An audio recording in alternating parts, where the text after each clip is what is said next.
और इधर रायपुर में सीएम भूपेश बघेल ने ट्वीट किया है। एक के बाद एक ट्वीट कर निशाना साधा जा रहा है। बीजेपी राष्ट्रीय अध्यक्ष जेपी नड्डा पर निशाना यहां ट्वीट के जरिए साधा गया है। लिखा है, नड्डा जी आदिवासियों को बधाई भी दे दीजिए। पेसा के नियम लागू करने वाला छत्तीसगढ़ देश का 6वां राज्य है। बीजेपी 15 साल में क्यों नहीं कर पाई? आप चाहते थे कि आदिवासी आपकी खैरत पर जीवित रहें।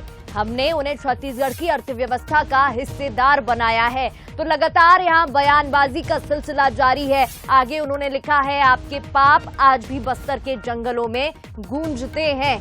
तो एक के बाद एक बयान और यहां पर ट्वीट कर निशाना साधा गया है बीजेपी राष्ट्रीय अध्यक्ष जेपी नड्डा पर।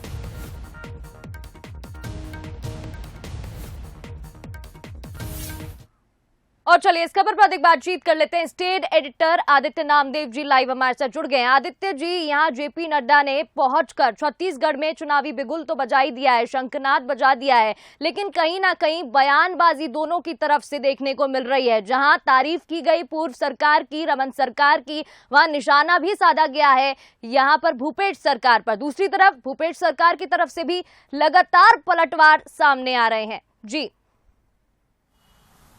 बिल्कुल, देखिए उन्होंने साफ कहा है कि कांग्रेस का दूसरा नाम ही छलावा है। मैं पहले जेपी नड्डा के बयान पर आ रहा हूं, उसके बाद मुख्यमंत्री भूपेश बघेल ने बैक टू बैक जो ट्वीट किया उसके बारे में हम बातचीत को आगे बढ़ाएंगे। सबसे पहले देखिए, जेपी नड्डा ने बहुत साफ कहा है कि कांग्रेस का नाम ही छलावा है।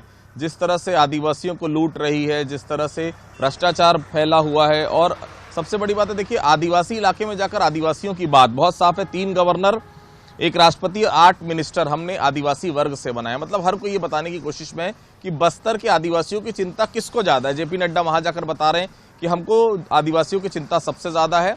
और जिस तरह से बीजेपी कार्यकर्ताओं की हत्या हो रही है, नक्सली अटैक लगातार बढ़ रही है, उनका कहना है कांग्रेस सरकार फेल है उन तमाम चीजों को रोक पाने में। बलात्कार के मामले पर, भ्रष्टाचार के मामले पर, डकैती के मामले पर, सुसाइड के मामले पर, ये पूरा एक स्टेटिस्टिक्स उन्होंने दिया है कि किस तरह से हमारी जब 15 साल की सरकार थी, कौन से पायदान में छत्तीसगढ़ था। अब जब कांग्रेस की सरकार है तो इन सब तमाम चीजों में किस पायदान पे छत्तीसगढ़ लगातार ऊपर बढ़ रहा है। सुसाइड के मामले में नंबर 2 पर है, भ्रष्टाचार के मामले पर लगातार आगे बढ़ रहा है।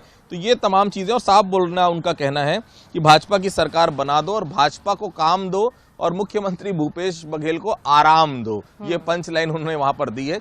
इसके बाद ही बैक टू बैक लगभग 4 से 5 ट्वीट मुख्यमंत्री भूपेश बघेल के आए। उनका साफ तौर पर कहना है, नड्डा जी आपको माफी मांगना चाहिए। जिस तरह से आदिवासियों की हत्याएं होती थी वहां पर, निरीह आदिवासियों को नक्सली बताकर मार दिया जाता था, उन आदिवासियों से आप माफी मांगिए। मां दंतेश्वरी मंदिर में आप गए हैं पूजा अर्चना करने, तो पहले माता जी से आप क्षमा याचना करिए।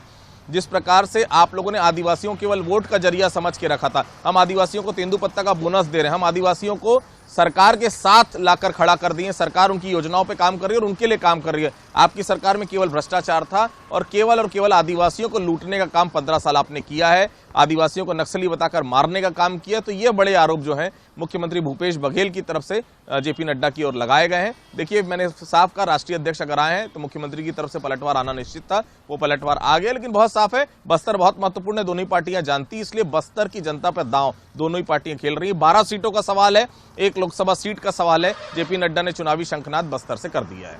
निश्चित ही बहुत बहुत शुक्रिया आदित्य जी तमाम बातचीत के लिए।